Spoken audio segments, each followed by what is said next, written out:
Shut up and sit down.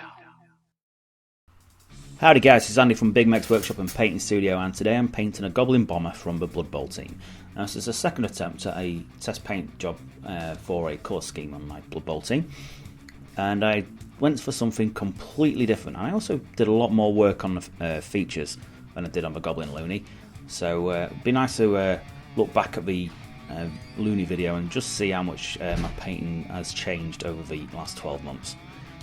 Now, started off with a black base, and now working into this flesh with Caliban green as a base layer, just to give the actual colours something to work with, to add a bit of depth to the colours. So once I've had a couple of layers of that, I'm using some very, very thin Warg green by Games Workshop, and I'm glazing it towards the raised sections, bringing out that detail, and making extra emphasis on the edges of his eyebrows, his cheekbones, and especially on his nose, because he's got such a big characterful nose. I really wanted to bring out the extra detail work on his face. It's really, really interesting. A lot of cool features about it. So once I've got a couple of layers of the wild green, I've then added a couple of drops of undead flesh to the mix, which is a scale 75. I start picking out the larger areas where the highlights can start. So again, this is glazing. I'm working a hell of a lot again on the nose and the cheekbones and eyebrows, and bringing those highlights really to the fore. Really accentuate the detail work, because this is such a great sculpt. Really wanted to make the characterfulness of the skin and his features really show off. So now I'm adding some more undead flesh, so it's about 50-50 at this point.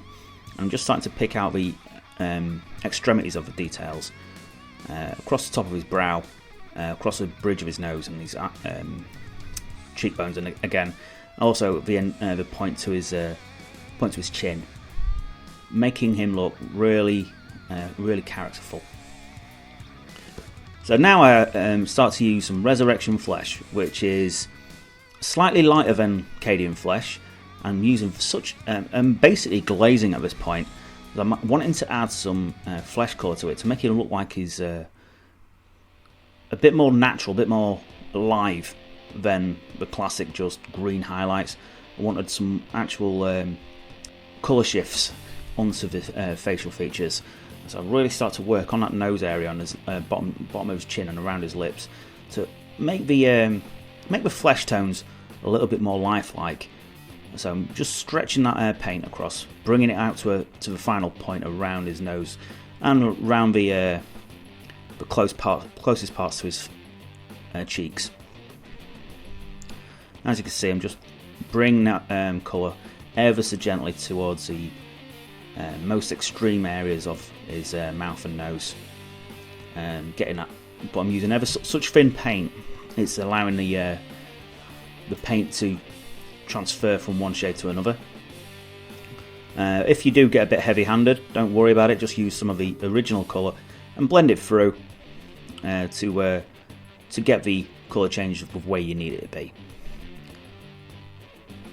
So next is Hexliction, which is again another scale 75 paint, and I'm just adding a bit of colour into the facial features by just touching the inside of his tongue with a Hexliction. It's not going to stay purple. I just wanted a bit more of a colourful colour as a baseline for the inside of his mouth. So onto the next layer on his tongue, and that is Tusker Fur. Now again, I'm using really thin colours, but I'm also allowing some of the purple to show through on the deeper sections of his tongue. So you get a really interesting colour on the inside of his mouth and tongue, just to break things up a little bit, and makes the character look a bit more alive. Okay, and I start onto his teeth at this point. I don't want to go too far into the model without finishing the facial features, and I start off with Goreful Brown for his teeth. And this is a quite yellowy colour, which is great for any kind of tusk or teeth any kind of bone structure what's going to get some kind of decay about it. So it made for a really good base colour for his teeth against the other brighter colours. So next I added some Carrick Stone into it just to start to brighten it up, so you really start to see the differences between the teeth and the sides of his mouth. As at the minute, with being the Gorthal Brown and the flesh tones, they are quite similar. Now as you can see, I'm using a Winsor & Newton 00 at this point. I just wanted to make sure that I weren't going to make too many mistakes that were going to cause me problems later on. So I'm just adding some more of the Resurrection Flesh just onto the extreme edges of his tongue now, just to bring the skin colours together a little bit, and just allows that model to sort of change in a more natural way. So I've now thinned down with some Coelia Green Shade, which is a GW wash, with some airbrush thinners, which is what I usually use, and I'm applying it as because it's so thin, I'm just loosely applying it across the entire model, all the green sections, and also into some of the transition areas as well. It just allows the transitions to look a little bit smoother. With it being so thin, you can get away with a little bit more, and you can use it a bit like a glaze.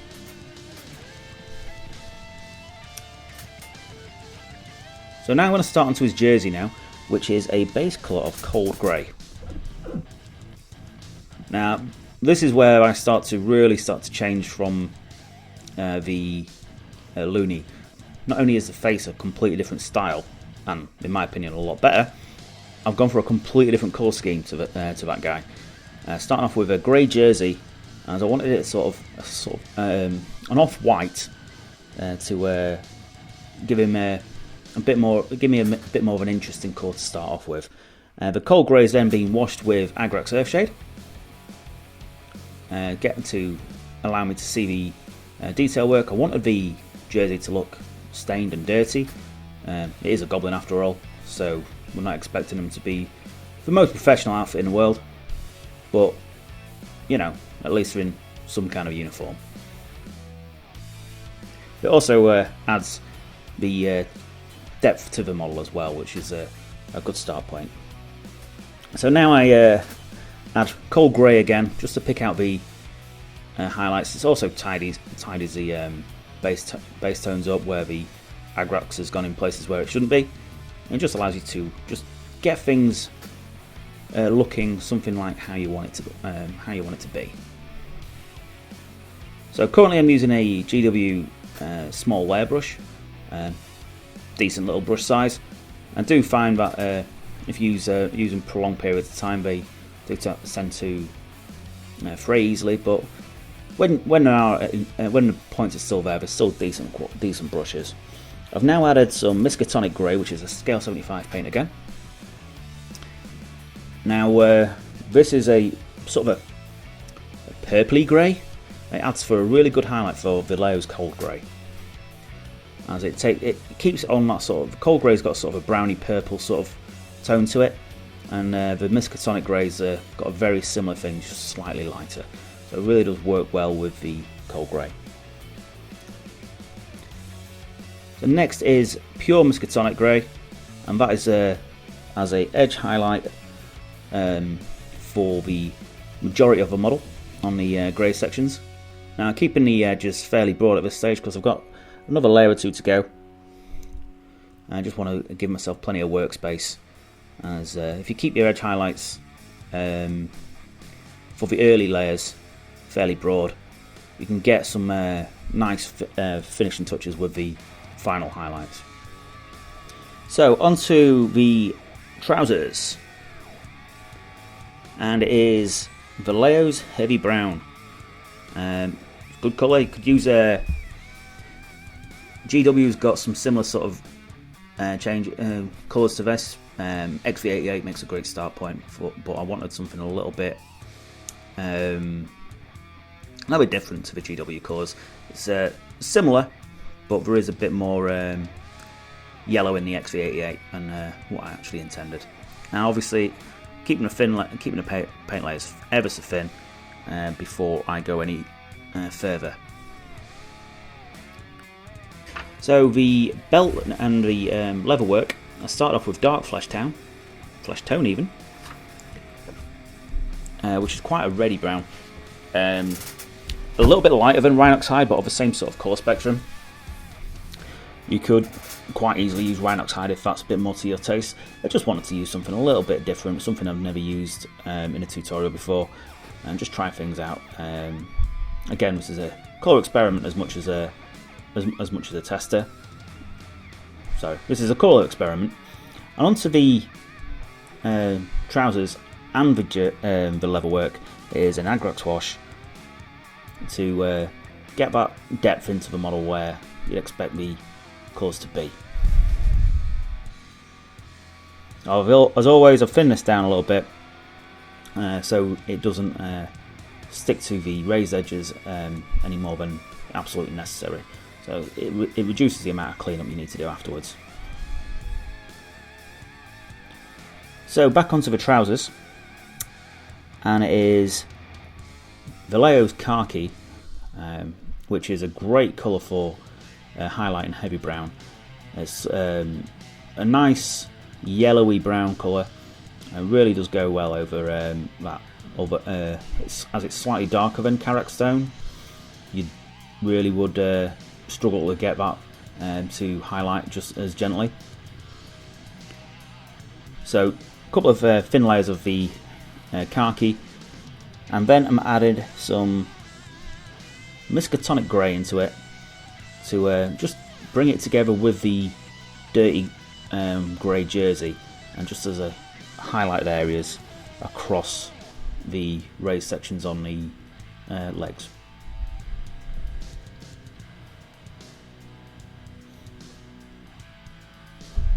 So a little bit more of the Miskatonic grey, just to finish off those top highlights, and you get something what works really well alongside the jersey colour.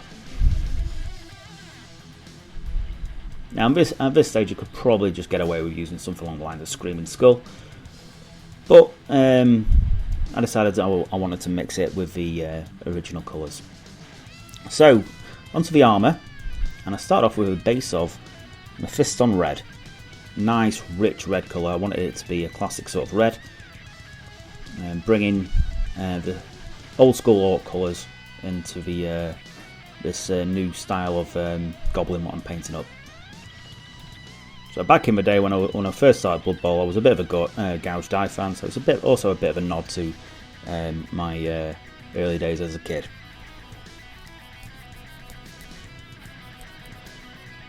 So next is Evil Sun Scarlet over the top of the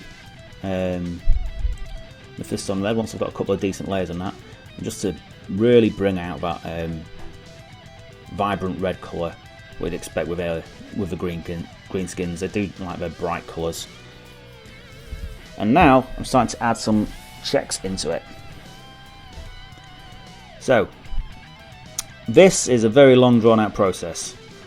I started adding some very small checks into across its torso, and also across some varying areas of his other armour as well. And it started off with Decay Black by scale 75, and I'm just making a very small square to start off with, and then I'm just lining in the rest to get a rough idea of where the colours are going to be. And it's really time consuming. I'm using my smallest brush. This is a treble 0, I believe. Once I've got something resembling a checker pattern, and get back to the Evil Sun Scarlet and start highlighting the entirety of the red sections. Also gives me the opportunity to tidy up any weird shapes what are positioned wrong, and starting to highlight all the reds properly at this stage. And this is very time consuming, and I was starting to lose my patience already at this stage. So do remember to just relax when you're doing it, take a break whenever you need it, because this is a very, very long process. So I'm using black grey from scale 75, and again I'm doing exactly the same thing as what I did with the Evil Sun Scarlet, tidying up those colours and also focusing the black grey onto the top 2/3 of the squares, but giving myself opportunity to tidy up any shape mistakes as well. Now obviously this is fairly thin paint, as you don't want to make the colours too splodgy. So next it is Eshin Grey. I start to add some actual vibrancy to it now, as with them being so small you need to highlight a little bit more eccentrically, I suppose is a better term, more excessively. Adding that highlight to the top third, really making the square start to pop a little bit, aiming towards one corner. After that it is Dawnstone, again a very bright colour, onto the corners of the final highlights of the grey blacks, and just to allow those sections just to show off a little bit and really start to make the pattern stand out.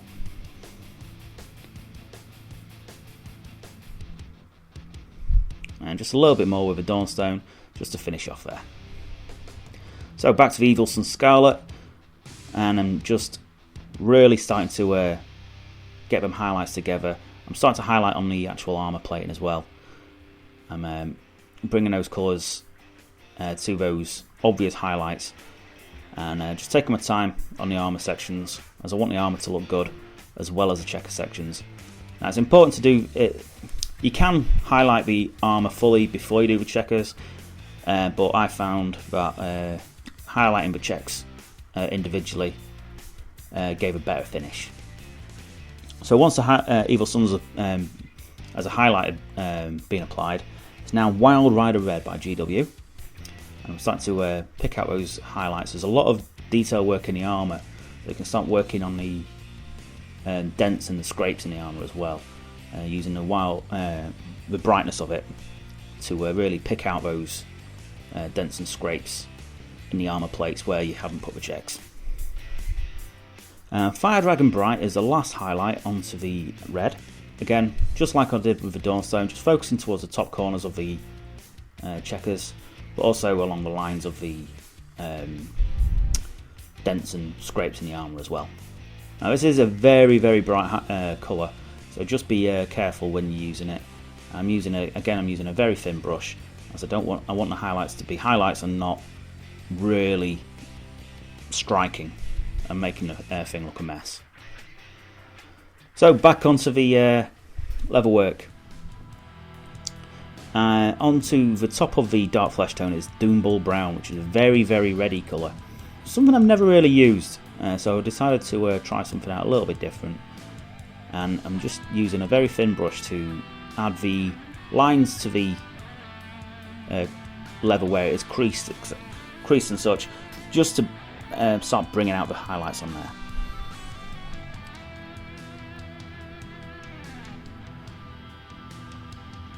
As you can see, it is quite a red colour.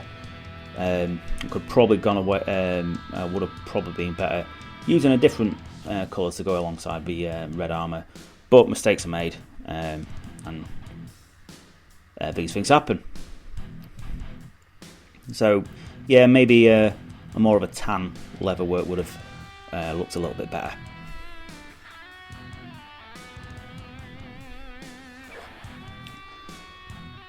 In any case, once the Doombull Brown's done, I then bring all the leather work back together again with Agrex Earthshade, washed all over the leather work, also onto the lighting stick what he's got. I'm not sure if there's a bit missing on there. I think there might have been a little bit of a flame. But I have had this model a while. It's been sat in my bits box waiting to be painted, so I'm not sure if it's actually missing or not. But I'm bringing all the leather work together with the Agrax. It also gets rid of some of that redness to the colour as well.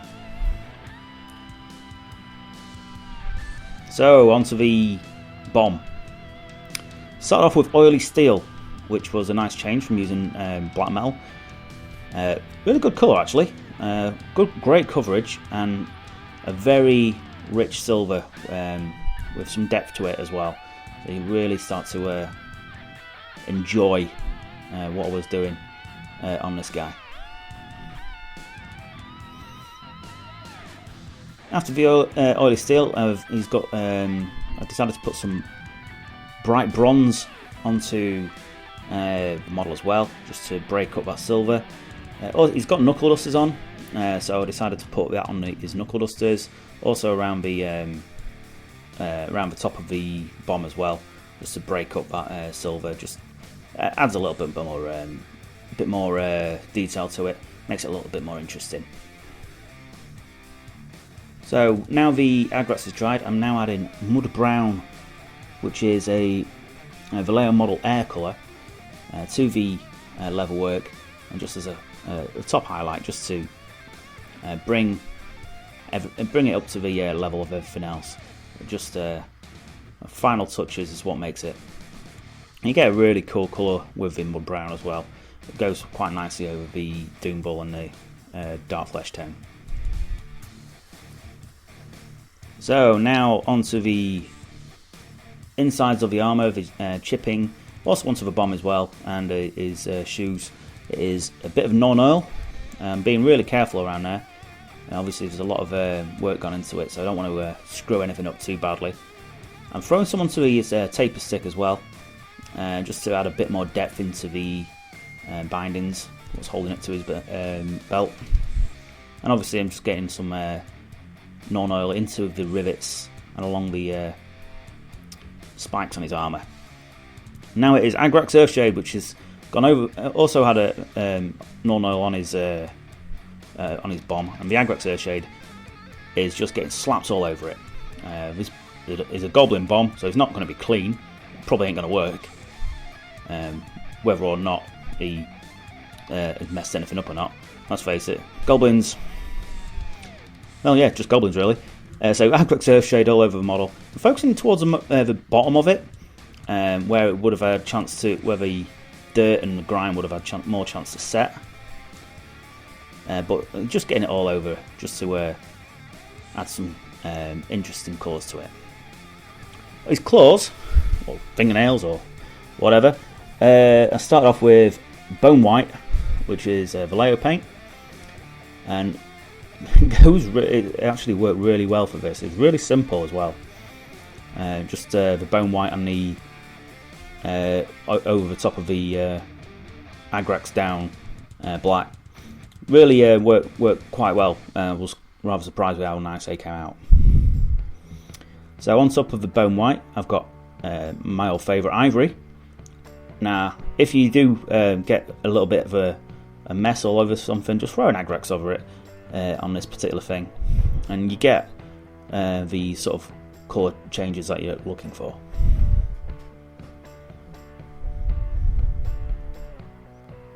So I'm just being really careful onto the fingernails. I don't want to make too many mistakes. And now just a touch of Ivory. A final layer of it. Maybe a little bit of off-white if you're wanting to be a little bit more adventurous. Just to finally touch the top layers of the model and get a very nice fingernail. And you can do that without any real effort as well. It's kind of cool. So next it is onto the knuckle dusters and all the brass work, and that I'm using Vallejo's metallic gold, which is one of the Air range. The model airs are really good metallic colours. Apologies for the fun. I'm trying to get this on camera, but it's not easy whilst being able to paint it. Unfortunately, I can't paint around corners. I've not mastered that yet. So I'm just starting to do some base layers with the smoke. As you can see now, I've painted it on, so I've got something to hold on to. And that is Eshin Grey. Now I do finish off with the smoke and fire with the airbrush, but I'm doing some base colours on there to get something to work with by hand, as it just gives me an idea of where the transitions are going to be. So now this is Cold Grey, which we used earlier in the tutorial. And get a decent layer on there. And some corn red right near the bottom where the flame would be at its strongest. Now, I didn't go particularly bright on this. I didn't want the flame to be particularly strong. It's only a fuse, so it's not going to be a huge fire. Just something to add a bit of colour to it.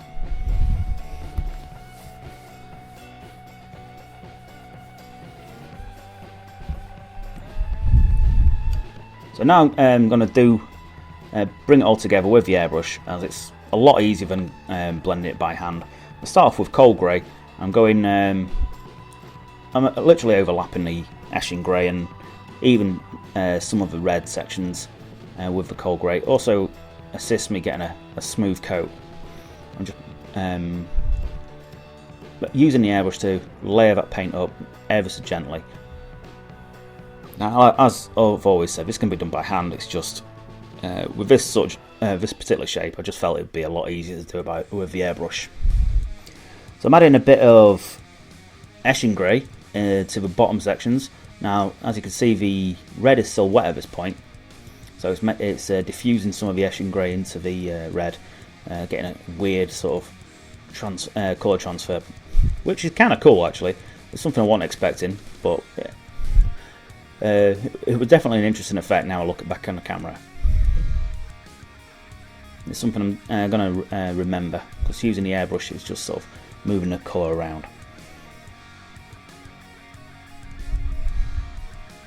So now I'm throwing the golden yellow into it. I'm going around the base of the flame, working some yellow into it just to make it look a little bit hotter than it already does.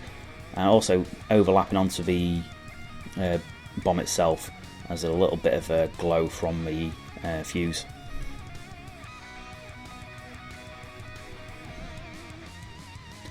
I'm also adding some more of the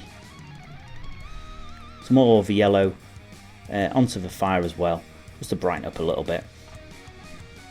Just to the lower areas though. Obviously we don't want it looking too hot. But now back onto the Eshin grey just to tone it all back down again and bring them colours together a little bit more.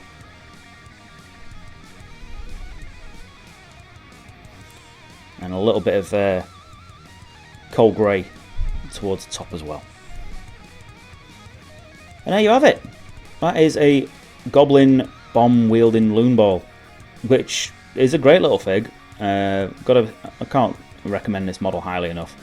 The Goblin Blood Bowl range are absolutely stonking models. I do like them.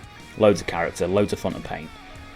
And yeah, a few things I've probably changed. Not totally happy with the smoke, but it is what it is. I'm not going to get everything right every time.